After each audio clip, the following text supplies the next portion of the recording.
জাপানের সাথে ব্রাজিল কি জাস্ট কানের গোড়া দিয়ে বেঁচে গেল? ধরুন এমন কথা যদি কোনো রাইভাল ফ্যানও বলে তাহলে কি আপনার মানতে খুব কষ্ট হবে? যদি সেটা কষ্ট হয় তাহলে ধরে নেন আমি বলছি জাপানের বিপক্ষে ব্রাজিল জাস্ট কানের গোড়া দিয়ে বেঁচে গেছে বা অল্পের জন্য বেঁচে গেছে। এই কথাটা আপনি একজন ব্রাজিল ভক্ত হিসেবে যত সহজে মেনে নেবেন ততই আপনার জন্য মঙ্গল, কিংবা আপনি বাস্তবতা তত সহজে বুঝতে পারবেন। কেন এই কথাগুলো বললাম? রাউন্ড অফ 32-র যে ম্যাচগুলো এখন পর্যন্ত হচ্ছে, অর্থাৎ প্রথমে কানাডা, তারপরে ব্রাজিল, এরপরে আপনার একেবারে ধারাবাহিকভাবে জার্মানি এবং মরক্কো, এই যে প্রত্যেকটা ম্যাচ হলো, এই ম্যাচগুলো দেখার পরে আপনার মনের মধ্যে কি এমন কোনো প্রশ্ন জেগেছে যেই প্রশ্নের আপনার উত্তর খুঁজতে গেলে অনেকটা বাস্তবতার হাড়ি নাড়াচাড়া করতে হবে? যদি না করে থাকে তাহলে আমার মনে হয় যে একটু আবেগের জায়গা থেকে সরে এসে বাস্তবতার দিকে ফোকাস করা উচিত। কেন এই কথাগুলো বললাম আস্তে আস্তে একটা একটা করে ক্লিয়ার করার চেষ্টা করছি। একেবারে প্রথম ম্যাচটার কথা চিন্তা করেন। প্রথম ম্যাচে কানাডা এবং সাউথ আফ্রিকার মধ্যকার যে ম্যাচ, এই ম্যাচটা কতটা উত্তেজনা ছড়িয়েছিল তা যারা খেলাটা দেখেন নাই তাদের কাছে নতুন করে আর বলতে পারবো না কিছু, তবে আমার মনে হয় আপনি অনেক কিছু মিস করে গেছেন। দুই দল সমান তালে খেলেছে, একদম শেষ মুহূর্তে এসে কানাডা জয়সূচক গোলটা দিয়ে তারা পরবর্তী রাউন্ডে যাওয়ার জন্য টিকিট নিশ্চিত করেছে। কিন্তু এই যে শেষ মুহূর্তে গোলটা দিয়ে পরবর্তী রাউন্ডে যাওয়া, এটা একেবারে ছেলে খেলার বিষয় না। তারা একটা ব্যাপার নিশ্চিত করে বলেছে যে যদি একবারে একটা সেকেন্ডের জন্য বা একটা মিনিটের জন্য যদি কেউ অসচেতন হয়, দায়িত্ব থেকে সরে দাঁড়ায় এবং তাদের ফোকাস থেকে কিছুটা অসচেতন হয়ে দাঁড়ায়, তাহলে যে কোনো মুহূর্তে বিপদের বা অশনি সংকেত ঘটে যেতে পারে কিংবা বিপদের ঘণ্টা বেজে যেতে পারে। এবং সেটাই ঘটলো সাউথ আফ্রিকার জন্য। সেই সাউথ আফ্রিকার কাছ থেকে আপনি যতটা প্রত্যাশা করেছিলেন, তারা প্রত্যাশা সবটুকু দেওয়ার পরে সামান্য একটু অসচেতনতার কারণে বা ম্যান মার্কিং করতে না পারার কারণে তারা কিন্তু ছিটকে চলে গেল। তো এটা যেমন ছিল একটা বার্তা, এই ম্যাচটার পরে ঠিক ব্রাজিলের কথাটা একটু চিন্তা করেন। প্রথমে গোল হজম, তারপরে দ্বিতীয়ার্ধে এসে ক্যাসিমিরোর গোলে সমতায় ফেরা, একদম শেষ মুহূর্তে এসে কার্লো আনচেলত্তির ট্যাকটিসের কাছে একেবারে ধরাশায়ী হয়ে যাওয়া জাপানের। এটা এই পর্যন্ত রাখেন, কিন্তু পরের দুই ম্যাচের বাস্তবতা যদি না বোঝেন বা না বলি তাহলে আপনার ব্রাজিলের বাস্তবতাটা বুঝতে একটু কষ্ট হয়ে যাবে। এরপরে জার্মানির খেলা হয়েছে প্যারাগুয়ের সাথে। প্যারাগুয়ে কি করলো? জার্মানি যতটুকুই ভুল খেলুক না কেন, জার্মানির স্কোয়াড ডেপথও ভালো ছিল, মোটামুটি ভালো ছিল, অন্তত বলা যায়, একেবারে তো ফেলে দেওয়া যায় না। 4 বারের বিশ্ব চ্যাম্পিয়ন তারা ভাই। গত দুটো আসরে তারা এইভাবে খারাপ পারফরমেন্সের পর এই আসরে তারা একটা জানান দিচ্ছিল যে আমরা প্রস্তুত হয়েছি বা আমরা ফিরে আসার জন্য মোটামুটি তৈরি হয়েছি। সেই দলটাকে ঠেকিয়ে দিল কে? প্যারাগুয়ে, ল্যাটিন আমেরিকার দল। আপনি প্যারাগুয়ের সাথে জার্মানির যদি ব্যালেন্স করতে যান তাহলে সেখানে আপনি ব্যালেন্স করতে আপনার অনেকটা কষ্ট হয়ে যাবে। এই কষ্টের পরেও আপনি যখন দেখবেন যে প্যারাগুয়ে জার্মানিকে ঠেকিয়ে দিচ্ছে, পরিকল্পনাটা তাদের কি ছিল?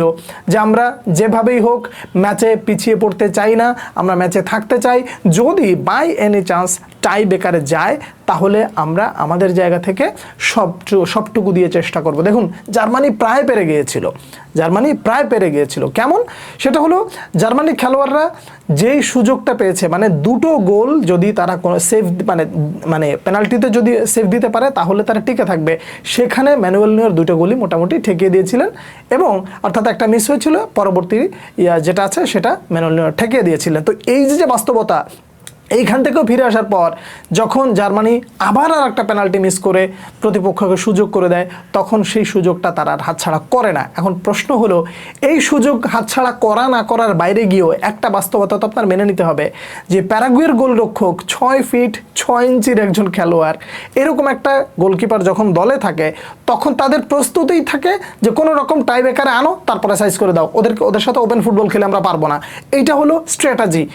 এই স্ট্র্যাটেজিটাই কি জাপান মেইনটেইন করে নাই?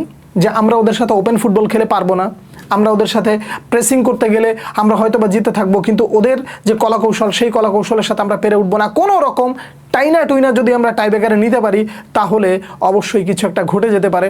ঠিক তার পরের ম্যাচে দেখেন, মরক্কো যখন নেদারল্যান্ডসের বিপক্ষে নেমেছে তারা সমানে সমান খেলেছে, চোখে চোখ রেখে খেলেছে। আর তাদের খেলাটা ছিল এতটা দৃষ্টিনন্দন যে স্ট্যামিনা কোত্থেকে আসে, এই লোকগুলো কিভাবে এত সুন্দর ফুটবল খেলতে পারে, what are team management, what are team combination. এই দলটার কাছে যখন আপনি খেলাটা দেখতে বসবেন আপনার কাছে অন্যরকম একটা ভালো লাগা কাজ করবে। একটা মুসলিম দেশ, একটা মুসলিম মুসলিম দল এত সুন্দর কিভাবে ফুটবল খেলতে পারে, সেই ভালো লাগার জায়গা থেকে আপনি যখন দেখবেন যে 72 মিনিটে মোটামুটি একটা গোল হজম করে ফেলা, এরপরে আবার শেষ মুহূর্তে এসে সেই শেষ মুহূর্তের কিচ্ছাটাই দেখেন, শেষ মুহূর্তে এসে মানে ম্যাচে ফেরা, এরপরে টাইব্রেকারে নেওয়া, সেইখানে টাইব্রেকারে মরক্কোর জিতে যাওয়া। এই প্রত্যেকটা খেলায় দেখেন ম্যাচে ফিরে আসার পরে টাইব্রেকারে যখন নিচ্ছে, যারা টাইব্রেকার ওরিয়েন্টেড চিন্তাভাবনা করে আসছে তারাই মোটামুটি জিতে যাচ্ছে। দিন শেষে এবার একটু ব্রাজিলের বাস্তবতার সাথে মেলান যে পেনাল্টিতে গেলে ব্রাজিলের অবস্থাটা কি হয়, তা তো নিশ্চয়ই নতুন করে আর বলার অপেক্ষা রাখে না, তাই না? পেনাল্টিতে গেলে অবশ্যই ব্রাজিল ভালো করতো কিনা খারাপ করতো সেটা পরের কথা।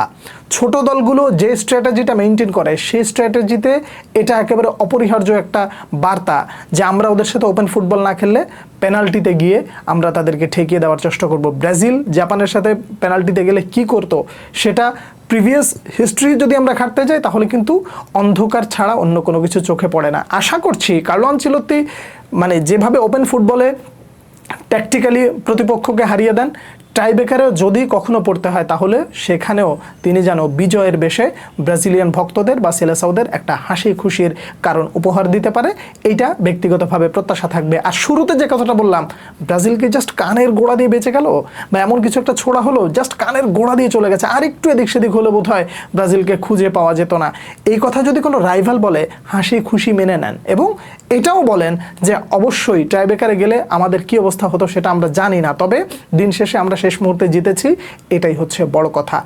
যে পর্যন্ত দেখেছি সেই পর্যন্ত তুলে ধরলাম। আপনাদের কাছে কোন ম্যাচটা ভালো লেগেছে, কোন ট্যাকটিক্সটা ভালো লেগেছে এবং কোন দল আপনাকে ইমপ্রেস করেছে সব কিছু জানাবেন। কোনো প্রশ্ন থাকলে সেটাও করবেন, আশা করি উত্তর দেওয়ার চেষ্টা করব পরবর্তী ভিডিওতে। আবার দেখা হচ্ছে, সে পর্যন্ত অনেক অনেক ভালো থাকবেন। আল্লাহ হাফেজ।